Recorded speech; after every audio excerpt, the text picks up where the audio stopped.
So సడన్గా రిత్తుకెందుకో vomitings అయినాయండి. ఆ తర్వాత మోషన్స్ అయినాయి. హెల్త్ ఒక్కసారిగా పాడైపోయింది. సిక్ అయిపోయాడు అనమాట. Hello, good morning, welcome to my tips. ఎలా ఉన్నారు మీరందరూ? నాకు కమెంట్ చెప్పండి. నేను చాలా చాలా చాలా బాగున్నాను.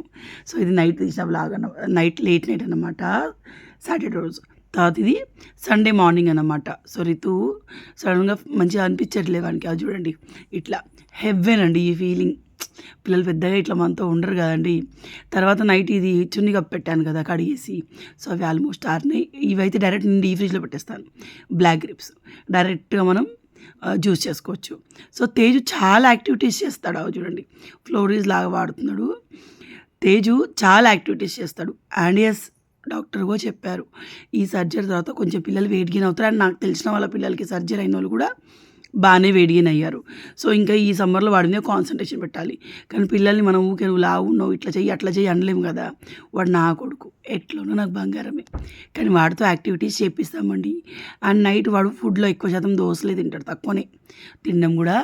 సో తర్వాత సండే రోజు ఏంటంటే మా లంచ్ శేఖర్ మటన్ చెప్పారు. యాజ్ యూజువల్ మీకు చెప్పాను, మేము ఎక్కువ మటన్ తినే టైప్ కాదు. అంటే మాకు ఎక్కువ ఇంట్రెస్ట్ ఉండదు అనమాట. శేఖర్కి నాకు చికెన్ తింటేనే ఆ ఫీల్ వస్తుంది. సో మా ఇంట్లో మటన్ తెచ్చినా ఇంత ఒక 300 రూపీస్ అట్లా తెచ్చుకుంటే ఒక పూట తినేస్తాం, రెండో పూట తినాలి ఇంట్రెస్ట్ మాకు ఉండదు. అండ్ పల్లికాయ వేయించాను. ఈరోజు T20 ఫైనల్ మ్యాచ్ ఉంది కదా. సో శేఖర్కి టైంపాస్ కానీ. సో ఈ పల్లికాయ మ్యాచ్ చూసుకుంటూ తింటాడని చెప్పి పెట్టిన. ఆ బట్టల మీద పడుకొని చూసి విష్ణుమూర్తిలాగా ఫోన్ కాల్స్ మాట్లాడుతాడు. ఎవరు? మా అత్తయ్య. నేను రెగ్యులర్గా చేసే ఫోన్ కాల్స్ మా అత్తయ్య, మా ఆడపడుచు, మన ట్రైన్కి, మా కిరణానికి నా నుంచి రెగ్యులర్గా కాలిపోతుందండి. సో ఈయన అత్తయ్యతో మాట్లాడుతూ ఉన్నాడు. ఆ బట్టలు మడత పెడతా అని చెప్పిన కదా, అట్లే ఉన్నాయి. చాలామంది అక్కడ నేను మీలాగే అంటున్నారు. ఎస్, మనుషుల ఫోన్లో మనుషులు ఉంటారు. కానీ బట్టల భావతంలో నాకైతే చాలా చిరాకు వస్తుంది. బట్ అవి అయిపోయాయి తెలుసా, నేను మడత పెట్టేశాను మండే రోజు. సో మటన్ అయితే రెడీ అయిపోయింది. ఇట్లా ఉంటుంది మనం చేస్తే మటన్ కర్రీ, టేస్టీ ఉంటుంది. ఈ కారపొడి చల్లకుండా ఎర్రగా ఉంటుంది, టేస్టీ ఉండి పడతలేదు. నిజం చెప్తానా, అంతా మా ఇంట్లో మా అత్తయ్య పట్టించే కారపొడి, ఉట్టి కారపొడి నూనె వేసుకున్న అమృతంలా ఉంటుంది. ఈ కొనుక్కొచ్చిన కారపొడిలో ఒకప్పుడు ఎట్లా వాడినో నాకే అనిపిస్తుంది. ఆ ఉప్పు నాకు అందాజ తెలుస్తలేదు, వేస్తేనే కడుపు మండుతుంది, ఏం అర్థమవుతలేదు. ఏంది ఇలా అవుతుందా కదా. సండే గుమగుమలాడుతుంది కానీ చూద్దాము. ఇటు చూడండి, చికెన్ కర్రీ పిల్లల కోసం అవుతా ఉంది. ఇంకొంచెం ఫ్రై అవ్వాలి. సో అది చికెన్ కర్రీ టమాటో ప్యూరీ వేసి వేస్తాను. ఈ కొన్న కారపొడి పుణ్యం అని కూరలు టేస్టీ అనిపిస్తుంది. మా ఇంట్లో కారపొడి కొంచెం వేసినా, సాల్ట్ కొంచెం సరిపోతాయి. ఇంట్లో ఉప్పు ఎంత వేసినా టేస్టీ ఉండలేదు. సో కారపొడి చూస్తే అది మరీ రెడ్ కలర్లో. అండ్ మటన్ కర్రీ ఒకటి చెప్తాను, మా ఇంట్లో ఏ కర్రీస్ అని ఇలా ఉంటుంది గ్రేవీ. ఆ నీరు గ్రేవీలు ఉన్నాయనుకోండి, అవి రసాలు, వాటిని కూరలు అనలేము, తినబుద్ధి కూడా కాదు. సో మటన్ కర్రీ ఇంతేనా అంటే మాకు ఇది రేపటికో మిగిలిన మా శేఖర్ తింటాడు. ఎందుకంటే మటన్ మా ఇంట్లో ఎవరు ఇష్టం తినం. షేర్ తినాలనిపించింది. ఒక పూట ఆయన అయితే ఒక పూట తింటాడు. సో నేను 2 పూటలు తింటాను. సో అంతే మటన్. అండ్ సాయంత్రం మ్యాచ్ ఉంది కదా, అందుకని చెప్పేసి తనకి పల్లీలు ఉడకబెడుతున్నాను. పల్లికాయ ఏం థ్యాంక్ యూ కేజీ తెచ్చానండి. పొద్దున్న బ్రేక్ఫాస్ట్ చేయలేదు, ఏం చేయలేదు అని. పల్లికాయ వేయించిన వెంటనే సగం బుక్కేసాను, సగం ఉంది. ఇది నా వాట, నేను సాక్రిఫైస్ చేయాలి. సో అందుకే మళ్ళీ ఇది పుట్టద్దే, ఇది శేఖర్ గారికి. అలా సగం నువ్వే తిన్నావు, నేను తెచ్చుకున్నా. కానీ నేను అదేంటో పల్లికాయలు వేస్తూ ఉంటాను. నాకు వేయించడు కాదు, నేను తిన్నా తెచ్చుకునే కూడా కనబడుతుంది. నేను వేయిస్తున్నప్పుడు సగం కంటే ఎక్కువ తింటా. నాలా మీరు ఎవరు ఉంటే కమెంట్ చేయండి. మటన్కి ఖచ్చితంగా ఇది ఉండాలి, అప్పుడే బాగుంటుంది. బగారు అన్నము, షాయి జీరా లేదు, ఏమో నీగో కొన్నది రేట్ ఎక్కువ ఉండదని షాజీరా కూడా అందలేదు. సో అది బగారన్నం మటన్ కూడా చికెన్ కూడా సూపర్గా ఉంటుంది. ఎప్పుడు తిండి కోలినా అంటే ఈరోజు సండే వీడియోస్లో మీ ఇంట్లో నాన్ వెజే ఉంటుంది, అవునా కదా? అది కామన్. ఎవరో నాకు కమెంట్ చేసారు షార్ట్లో, ఎప్పుడు తిండి కోలినా మీకని. అంటే పాప వాళ్ళకు తిండి షార్ట్స్ వస్తున్నాయి కాబట్టి అట్లా అనిపించిన. నన్ను బ్రేక్ఫాస్ట్ చేస్తాం, లంచ్ చేస్తాం, డిన్నర్ చేస్తాం. మనం 10 సార్లు తింటాం, 3 సార్లే కదా. మీలాగే మేము కూడా ఆ కమెంట్ చేస్తున్నాం. మీలాగే మేము కూడా ఎప్పుడు తిండి కోలేనా అంటే మీరు 3 మానేసేయాలి, ఉపవాసం ఉండాలి. సో ఇది సో నాకు ఈ బ్లూ కలర్ డ్రెస్ నాకు బాగా అనిపించింది. సో రిత్తు పడుకున్నాడండి టీవీ చూస్తూ. చాలా ఆడుతున్నాడు రిత్తు. వాడు మధ్యాహ్నం పడుకోవట్లేదు. సో అప్పుడప్పుడు మధ్యాహ్నం పడుకోబెడుతున్నాను కదా. ఇంతకుముందు డైలీ పడుకునేవాడు. ఈ 1 మంత్ అయింది సరిగ్గా పడుకోవట్లేదు. అప్పుడప్పుడు మధ్యాహ్నం పడితే రాత్రి పడుకోవట్లేదు. ఇక లేట్ నైట్ 12, 1 చేస్తున్నారు. మళ్ళీ పొద్దున్న లేస్తున్నారు. అట్లా మధ్యాహ్నం టీవీ చూసుకుని ఎప్పుడు పడుకున్నాడో వాడికే తెలియదు. సో నేను లంచ్ చేస్తున్నాను. శేఖర్ లంచ్ చేశాడు, తేజ్ చేసేసాడు, రిత్తు పాపం బిడ్డ పూరీలు తిని పడుకున్నాడు. నేనేమంటే 4:00 4:30 లంచ్ చేస్తున్నాను. బాగుందండి కర్రీ. బట్ మా ఇంటి కారం అయితే ఇంకా టేస్టీగా ఉండేది. సో ఆరామ్సే టీవీ చూసుకుంటూ నాకేంటంటే అప్పుడప్పుడు మేము అందరం కలిసి తినాలి ఉంటుంది. కానీ అప్పుడప్పుడు నేనే టీవీ చూసుకుంటూ ఏ లొల్లి లేకుండా పిల్లలు పడుకున్నప్పుడు, హస్బెండ్ వర్క్లో ఉన్నప్పుడు తినాలన్న ఫీలింగ్ ఉంటుంది. దీని సెల్ఫిష్నెస్ అంటారా? కాదు. మనకంటూ మనశ్శాంతి ఉండాలి. 24 గంటలు హస్బెండ్, 24 గంటలు పిల్లలు, 24 గంటలు ఇల్లులు, వీటి టెన్షన్ ఉంటూనే ఉంటుంది. కానీ తినేటప్పుడైనా అప్పుడప్పుడు ప్రశాంతంగా తినాలనిపిస్తుంది. నేను అందుకే ఎప్పుడు నా పిల్లలు తినబెట్టినాకనే ఆరామ్సే కూర్చొని తింటా. అండ్ శేఖర్ నేను కలిసి తింటాం. దాదాపుగా వీలైతే శేఖర్ నేను తేజు కలిసి తింటాం. రిత్తు కొంచెం ముందు తినబెడతాం. సో ఇది మండే మార్నింగ్ అండి. రిత్తుకి ఎందుకో చెప్పాను కదా, సడన్గా వామిటింగ్స్ అయినాయి. సండే రోజు నైటు ఎందుకో తెలీదు, సడన్గా వామిటింగ్స్ అయినాయి. అండ్ మండే నుంచి మోషన్స్ అయినాయి అనమాట. మండే పొద్దున. సో వాడికి కడుపు నొస్తుందమ్మా అంటేనే, ఇది మా అత్తే చెప్పాను. నాకు కడుపు నొప్పినప్పుడు పిల్లలకి ఇట్లా బొడ్డు దగ్గర కొబ్బరి నూనె పెట్టి రాస్తే కడుపు నొప్పి తగ్గుతుంది అని చెప్పేసి. సో వాడు అమ్మ నూనె వేయి, ఎందుకంటే మా అత్తయ్య ఉన్నప్పుడు అట్లా వేస్తారు కదా, అమ్మ నూనె వేయి అంటే వేసి రాశాను. ఇక వాడికి చాలా నవ్వట్లేదు. వెదర్ ఎఫెక్టా మరి ఏంటో తెలీదు, లో ఫీవరా తెలీదు. సో శేఖర్ గారిని ఏంటంటే ఈరోజు లీవ్ పెట్టుకుంటాను అని అంటే అస్సలు కుదరదు, నాకు ఇంపార్టెంట్ వర్క్ ఉంది. అండ్ ఎవ్రీ మండే మిమ్మల్ని ఆఫీస్కి రమ్మని చెప్పేసి ఏదో కొంచెం వర్క్ చేసుకొని ఆఫీస్కి వెళ్తాను ఫిక్స్ అయిపోయాడు. సో నా పూజ అయిపోయింది. మండే రోజు మీ అందరూ తెలుసు కదా, మనం పూజ చేస్తాం, మనకు ఫాస్టింగ్ ఉంటుందని చెప్పేసి. సో ఇది ఎందుకండి ఈ మధ్య పూజ చేస్తే అడ్డగోలు చాలా ఎక్కువ పువ్వులు పెట్టట్లేదు నేను. సో అట్లా ఏ పువ్వులు ఉంటే వాటితోటే పెడుతున్నాను. ఖచ్చితంగా కొనుక్కొచ్చి పెట్టాలని ఏం లేదు. అండ్ స్వీట్ తెచ్చి ఉంటుంది నిన్న.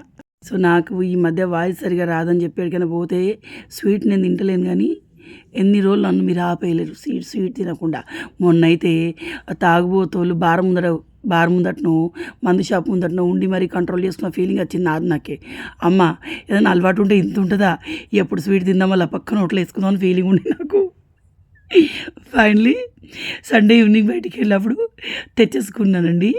సో తర్వాత ఏంటంటే ఈరోజు అక్కడ షాప్లోనే స్వీట్ తీసుకునేటప్పుడు తేజ్ ఏదో ఐస్ క్రీమ్ తీసుకున్నాడు. సో అక్కడ వాళ్ళ ఇంట్లో కాసిన ములక్కాడలు అమ్ముతున్నారు, 10 రూపీస్కి ఒకటంట. సో 3 తెచ్చాను. ఈరోజు ములక్కాడ టమాటా చేస్తాను, ఇంకో రోజు ములక్కాడ కోడిగుడ్డు పులుసు అయినా ములక్కాడ వేసి పులుసు చేస్తాను, ఇంకో రోజు సాంబార్లో వేస్తాను అని తెచ్చాను అనమాట. సో చలో ఈరోజు స్టార్ట్ చేద్దాం. ములక్కాడ టమాటా చేద్దాము. ఈ కర్రీ నాకు అసలే నచ్చదండి, బట్ శేఖర్ గారికి ఇష్టం. సో ఏం చేయాల్సి వస్తుంది. అండ్ అదేంటోనండి, పెళ్ళయ్యాక మనకు నచ్చినవి అన్నీ మనం మర్చిపోతూ ఉంటాం. ఫర్ ఎగ్జాంపుల్ నాకు వంకాయ మసాలా అంటే మహా పిచ్చి. పెళ్ళి కాకముందు వారానికి 2 సార్లు మా ఇంట్లో వంకాయ మసాలా నేను చేసుకొని తినేదాన్ని. కానీ పెళ్ళయ్యాక మా ఆయనకి ఎక్కువ నచ్చదు. ఆయనకు నచ్చిన టమాటా కర్రీ వారానికి 2 సార్లు వండినా, నాకు నచ్చిన వంకాయ కర్రీ నేను ఇయర్లీ వన్స్ కూడా వండట్లేదు. సో ఆ విషయం నాకు నచ్చట్లేదు. అదేంటో సావాస దోషం, నాకు వంకాయ కూర తినబుద్ధి అవుతలేదు. సో అట్లా అయిపోయింది సిచ్యువేషన్. రెసిపీ ఆన్ స్క్రీన్ మీకు కనిపిస్తూ ఉంది, చెక్ చేయండి. సో మీకు కూడా ఇంతేనా నాకు కమెంట్లో చెప్పండి. చూడడానికి ములక్కాడ లావుగా ఉన్నాయి కానీ ముదరలేదు, చాలా బాగున్నాయి అన్నమాట. సో ఇవన్నీ ఫ్రై అయ్యాక ములక్కాడలు వేసి ఒక 10 మినిట్స్ ఫ్రై చేయండి మూత పెట్టి. తర్వాత టొమాటోస్ వేయండి. మీరు కావాలంటే దీనిలో కారం వేసుకోవచ్చు. కారం వేసుకుంటే కర్రీ ఇంకా బాగా అనిపించింది. మేడం మీరు ఎప్పుడైనా అబ్జర్వ్ చేశారా, మనకి యూట్యూబ్ థంబ్నెయిల్లో ఉన్న కర్రీలు రెడ్గా భలే కనిపిస్తుంటాయి కదా. సో మీకు అట్లా కావాలంటే మీరు కారం వేసుకోండి. బట్ మా శేఖర్కి ఇలా పచ్చిమిర్చితో ఇష్టం. నాకెందుకండి ఇలా అవుతుంది, నేను వాయిస్ ఓవర్ ఇస్తుంటే మా పక్క వాళ్ళు ఇప్పుడు ట్యాప్ ఆన్ చేశారు, ఆ సౌండ్ మీకు వినిపిస్తుంది. లేదా చెత్తబండి వచ్చిందమ్మా చెత్తబండి అది, లేకపోతే అల్లం వెల్లిపాయ పేస్ట్. ఖచ్చితంగా నేను వాయిస్ ఓవర్ ఇస్తుంటే అవి అవుతాయి, ఎందుకు అవుతుందో తెలియదు. సో మొత్తానికైతే ఈరోజు మెను ములక్కాడ టమాటా కర్రీ చాలా బాగా కుదిరింది. కోర్స్ నేను తినలేదు, నాకు ఫాస్టింగ్ కదా, ఆ రోజు నేను అసలు అన్నమే తినలేదు. అండ్ పిల్లలు శేఖర్ తిన్నారు, పిల్లలేమో టమాటో తిన్నారు, శేఖర్ ములక్కాడ టమాటో తిన్నాడు. అండ్ తర్వాత మజ్జిగ చారు నా స్టైల్లో ఏం లేదు, ఓన్లీ పచ్చిమిర్చి వేస్తాను. సో నేను కర్రీ వండాలంటే ఖచ్చితంగా కొత్తిమీర ఉండాలి, ఖచ్చితంగా కరివేపాకు ఉండాలి. ఇది ఉంటే నేను వండుతా అని నేను ఉండదు, నేను ఏది ఉంటే అది వేసి వండేస్తాను. సో అది నాకున్న టాలెంట్. అవి వేస్తే ఇంకొంచెం ఎక్స్ట్రా ఫ్లేవర్ యాడ్ అవుతుంది. బట్ లేనప్పుడు ఏం చేస్తాం, అప్పటిదప్పుడే శేఖర్ని తీసుకురా లేకపోతే కూర వండ అని నేను అనను. సరే తాలింపు వేసుకుందాం. సో ఇలా కొట్టుకోవాలి, ఇట్లా తర్వాత సాల్ట్ వేసుకోవాలి. ఇందులో వేసుకోండి మీరు, నేను వేసాను, క్లిప్పు మిస్ అయిందా ఉందా చూద్దాం. తర్వాత తాలింపు వేసేయాలి, జీలకర్ర అండ్ అది. ఈ గిన్నెను స్ట్రేట్గా ఉంచాలంటే తల ప్రాణంతో ఒక్క చూడండి, డ్యాన్స్ చేస్తూనే ఉంటుంది అది. సో తర్వాత దీనిలో కొంచెం ఇంగువ వేసుకోండి. ఇంగువ వేసుకుంటే టేస్ట్ బాగుంటుంది అండ్ మనకి డైజెషన్ కూడా బాగా అయిద్దంట. అండ్ కొంచెం పసుపు వేసుకుందాము. ఏంది ఇది ఇంత జూమ్లో చూపించాను నేను మీకు. సో ఆల్మోస్ట్ ఇది అయిపోయింది. సో ఇందులో పసుపు వేసి దించి ఇందులో వేసి, సో సాల్ట్ వేసిన చూసిరా. సో ఈ తాలింపుని మనం అందులో వేసేద్దాం. పసుపు వేసి ఎక్కువసేపు ఉంచితే నాకు ఎందుకు అది మాడినట్టే అనిపిస్తుంది. చల్లచారు బాగా కుదిరింది, ఎందుకంటే నేను ట్యూస్డే రోజు తిన్నాను కాబట్టి చెప్తున్నాను. ములక్కాడ టమాటా నేను తింది. సో ఇది మండే మా లంచ్ మెనూ. ఎలా అనిపించింది నాకు కమెంట్లో చెప్పండి. సో ఫైనల్గా ములక్కాడ కర్రీలోకి కొంచెం ధనియాల పొడి వేసేసి స్టవ్ బంద్ చేయరి. ములక్కాడలు భలే టేస్టీగా ఉన్నాయి, అంత లావు ఉన్నాయి కదా, కానీ చాలా టేస్టీగా ఉన్నాయి, ఉడికినాయి కూడా. సో మనకంట ఒకప్పుడు మునగాకు తినకపోయేవాళ్ళు, కానీ ఇప్పుడు మునగాకులో చాలా ఎక్కువ థింగ్స్ ఉంటాయని చెప్పేసి చాలామంది తింటాను. నేనైతే తేజు కోసం స్పెషల్గా రిత్తు కోసం చేస్తూ ఉంటాను. సో ఈరోజు నాకు ఫాస్టింగ్ అని చెప్పాను కదా, సో పొద్దున టీ తాగలేదు, ఏం తినలేదు. సో శేఖర్కి బాక్స్ పెట్టేలోపు మస్క్ పిల్లని చూసి తాగాలనిపించింది. బట్ రితుగాడు అసలు ఏం చేయనీయట్లేదు, దిగి అటు పోతా అంటుండు. మళ్ళీ ఆడిపోయినాక నన్ను పిలుస్తూ ఉండనమాట. సో నా హెయిర్ ఫాల్ జర్నీ మీద వీడియో చేయండి అన్నారు. షూర్గా చేస్తానండి. మన డైటు, మన ఫుడ్డు, మనం పైనుంచి ఎన్ని షాంపూలు వాడినా ఏం చేసావో మన డైట్, మన ఫుడ్, మన స్లీప్ సర్కిల్స్ చాలా ఇంపార్టెంట్. నేను నోట్స్ రాసుకుంటాను, ఎందుకంటే నేను మిస్ అయిన పాయింట్స్ అన్నీ కవర్ అవుతాయి. సో అది చేస్తాను. అండ్ నేను నా second pregnancy and delivery story చెప్పాలి అనుకున్నాను. కమ్యూనిటీ పోస్ట్ పెట్టాను. 60% ఏమో చేయండి అని ఉంది, 40% చేయొద్దని ఉంది, 20% తేడా ఉంది. కాబట్టి ప్రజెంట్ నేను ఏ థాట్లో లేను. బట్ మీకు కావాలి అనుకుంటే ముందు అక్కడికి వెళ్ళి ఓట్ వేయండి. ఓట్ని బట్టి ఎవరు ఎన్నుకుంటారో వాళ్ళకే ముందు ఇంపార్టెన్స్.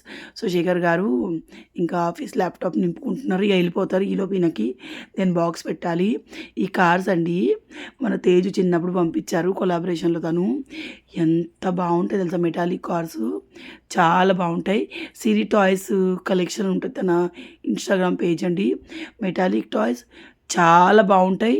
మనకి కార్ ఓపెన్ చేయొచ్చు, మంచిగా నడుస్తాయి కూడా, మస్తు రియల్ కార్ లాగానే ఉంటాయి. సో సడన్గా మధ్యలో కరెంటు పోయింది, స్టవ్ పైన పెట్టిన అది అట్లే తీసుకుపోయి.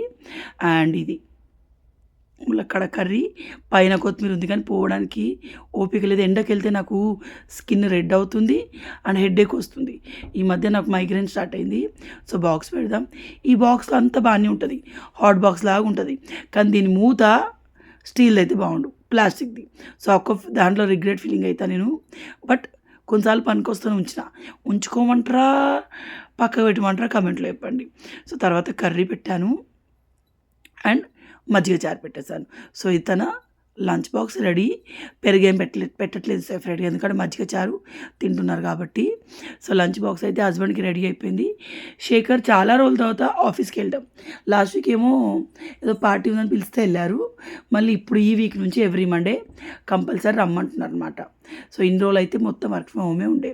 తర్వాత పిట్టలకి ఫుడ్ పెట్టాము, అవి తినట్లేదు సరిగా.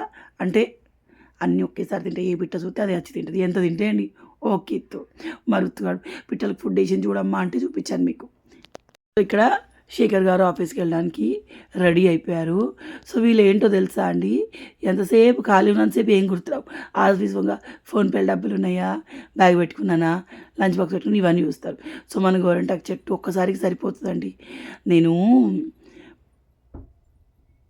పెట్టుకోవడం నాకు చాలా ఇష్టం. ఊరికే వీళ్ళని వాళ్ళని అడగడం ఎందుకని నర్సరీ నుంచి తెచ్చిపెట్టాను. అండ్ ఎస్ మనకుంటే వేరే ఉంటుంది ఫీలింగ్. శేఖర్ గారు వెళ్ళిపోయారు. రుత్తుగాడికి ఏడుపుకు రావడం కూడా తక్కువ అండి. వాడికి వాళ్ళ డాడీ ఆఫీస్కి వెళ్ళొద్దు, వర్క్ ఫ్రమ్ హోమే పెట్టుకోవాలి వాడిని స్కూల్ నుంచి తీసుకురావడానికి. చిన్న మనసు కదా, అంతే, చిన్నపిల్లల మనసు, ఏమనలేం. వాడి ఏజ్కి అలా కోరుకోవడంలో తప్పుగా లేదు, కానీ అందరికీ వీలవద్దు కదా. తర్వాత వాడికి బొమ్మలు పెట్టించాను, చూస్తూ ఉన్నాడు. వాటర్ మెలన్ కొయ్యమన్నాడు కానీ ఏమీ తినలేదు. కథం ఇక చిన్న పాప లేక ల్యాప్లోనే ఉండిపోయాడు. వాడికి సిరప్ ఏం వేయలేదు, లో ఫీవర్ ఉంది కానీ సిరప్ ఏం వేయలేదు. అట్లీస్ట్ టెంపరేచర్ ఉన్నప్పుడే వేయాలి కదా అని చెప్పేసి. ఇది చూడండి ఎట్లా ఇస్తాడు. పిల్లలు కష్టపడి 2-3 నెలలు తినబెట్టి ఏదో అర్ధ కిలోనో 1 కిలోనో వెయిట్ పెంచుతాం మనం. ఈ మాయదారి రోగాలు, జ్వరాలు, జలుబులు ఏమైనా వస్తాయా? ఆ వెయిట్ కాస్త 2 రోజులలో దిగిపోతారు. పిల్లలు పుట్టినాక అమ్మకుండే ఒక టెన్షన్, వీళ్ళు వెయిట్ ఎట్లా పెరగాలి పిల్లలు, నేను వెయిట్ ఎట్లా తగ్గాలి, అంటే తల్లిగా మనం వెయిట్ ఎట్లా తగ్గాలి, ఇదే పెద్ద టెన్షన్ ఉంటుంది. కానీ అదేంటోనండి పెరుగుతాం. ఎవరైతే సన్నగా ఉన్నారో వాళ్ళు చాలా లక్కీ. అంటే సన్నగా ఉన్న లక్కీ అంటారా అక్క, మేము ఎక్సర్సైజ్ డైట్ చేస్తాం కదా అంటారు. కోర్స్, బట్ కొన్ని బాడీస్ ఆఫ్టర్ సర్జరీ ఆటోమేటిక్గా లావ్ అవుతారు. సో నాలాంటి వాళ్ళకి పీసీడీ వస్తుంది. అప్పుడు మనం ఏం తినకుండా లావే ఉంటాం. సో మొత్తానికి నెయ్యిలో బ్రెడ్ కాల్చింది మా రిత్తుకి చాలా ఎక్కువ ఇష్టం. సో నెయ్యిలో బ్రెడ్ కాల్చాను, కొంచెం ఇష్టంగా తింటాడని చెప్పేసి. సో నాకు కూడా చాలా ఇష్టం. నాకు కొంచెం బాగాలేదనుకోండి, ఇలా నెయ్యిలో చిన్న మంట మీద బ్రెడ్ కాల్చుకొని తింటాను, చాలా బాగా అనిపిస్తుంది. దీని మీద ఉప్పు కారం కూడా వేసుకోవచ్చు మీరు. చిన్న మంట మీద కాలుస్తే ఏంటంటే లోపల మంచిగా కాలుతుంది, లేకపోతే మెత్తగా ఉంటుంది అనమాట. సో మా రిత్తుకు కూడా నాలాగే ఇది చాలా ఇష్టం. రిత్తు కూడా ఫుడీ అండి, ఎవ్రీ టేస్ట్ని టేస్ట్ చేస్తాడు. సో తర్వాత ఇది చూడండి, 10 నిమిషాలు ఇస్తే చాలండి, ఎంత మంచిగా ఉన్న సర్దిన ఇల్లు అయినా పిల్లలు గబ్బు చేసేస్తారు. సో ఇప్పుడు ఇదే అయింది. మీ ఇంట్లో కూడా అంతేనా? పిల్లలు ఉన్న ఇంట్లో ఇలాంటివి తప్పవు. సో ఈరోజు మీకు నేను చేసిన మిస్టేక్ ఏంటి, మీరు ఏం చేయాలని షేర్ చేస్తాను. సో మీకు మస్క్ మెలాన్ ఇష్టం ఉంటే జ్యూస్ చేసేటప్పుడు ఇక చూసారా, నేను సీడ్స్ తీసేస్తూ ఉన్నాను. నేను ఒక వీడియో చూశాను, ఎందుకంటే మనం Musk melon, water melon seeds తింటాం కదా, డైరెక్ట్గా వీటిని మిక్సీలో వేసి జ్యూస్ పెడితే ఇది మనకి ప్రోటీన్, ఫైబర్ 2 కలిపి, ప్రోటీన్, ఫైబర్, విటమిన్స్ 3 కలిపి ఉన్న జ్యూస్ అయిపోద్ది. సో ఇవన్నీ చెప్తున్నా అంటే ఖచ్చితంగా నేను డైట్ గురించి ఆలోచిస్తున్నట్టే. ఏమంటారు? నా ప్రజెంట్ వెయిట్ అడుగుతున్నారు. డైట్ చేసేటప్పుడు డైరెక్ట్గా మీకు వెయిట్ మిషన్ మీదనే చూపిస్తాను. మనం డైర్ అండ్ డాష్ మీ అందరూ తెలుసు కదా. చక్కెర వేసుకుని అదొకటి అన్హెల్దీ అయింది. జ్యూస్ అయితే ఏమన్నా ఉందా తెలుసా, మస్తుంది. మా మిక్సర్ తోమాలి, దాన్ని మీరు పట్టించుకోకూడదు జరా. చాలామంది నా వీడియోలు టీవీలో చూసుకుంటే నాకు స్క్రీన్ షాట్ పెడతారు, మస్తు అనిపిస్తుంది. అండ్ ఇది చూడండి, వాడిని తాగమంటే వాడు జ్యూస్ తాగడంట. ఆ బ్రెడ్ కొంచెం తినబెట్టి, నేను జ్యూస్లో బ్రెడ్ అతుకున్నాను, డిఫరెంట్గా ఉంది, వైల్డ్ కాంబినేషన్, బట్ నేను ట్రై చేశాను. సో తేజ్ వాడు స్కూల్ నుంచి వచ్చాడు, నా షార్టే చూస్తున్నాడు. వాడు చూసిరా, మన పిల్లలు మన వీడియోలు చూస్తే డిఫరెంట్గా అనిపిస్తుంది. అండ్ ఈ ఎగ్జామ్స్ ఎప్పుడైపోతాయో తెలియదు, కానీ దేవుడా వీళ్ళు మంచిగా చదవాలని ఊరికి టెన్షన్ అవుతుంది అనమాట. సో వాడికి మోషన్స్ అవుతున్నాయి కదా, డైపర్ వేసి ఉంచాను. రితుకు స్టిల్ డైపర్ వేస్తున్నా అంటే మోషన్ అవుతుంది కాబట్టి వేస్తాను. సో అంతేనండి, చిన్న వ్లాగ్ ఇది. నచ్చితే లైక్ చేయండి. ఎవరో అడిగారు మీ పూణె మమ్మీ వాళ్ళ గురించి చెప్పడం చెప్పేసి. సో వాళ్ళు ఈ మధ్య అమ్మ వాళ్ళు రాలేదండి. వీలైతే సమ్మర్లో నేనే వెళ్ళాలి అన్న ప్లాన్లో ఉన్నాను. ఇయర్ డాడీది 10 years అయితే డాడీ చనిపోయి. సో అది కూడా ఉంది కాబట్టి మా పెద్ద అందరు షిరిడీకి కూడా వెళ్తాము. అండ్ పిల్లల్ని మధ్యాహ్నం పడుకోబెట్టినాక ఆ ఫీల్ ఉంటుంది చూడండి, మస్తు ఉంటుంది. బాయ్.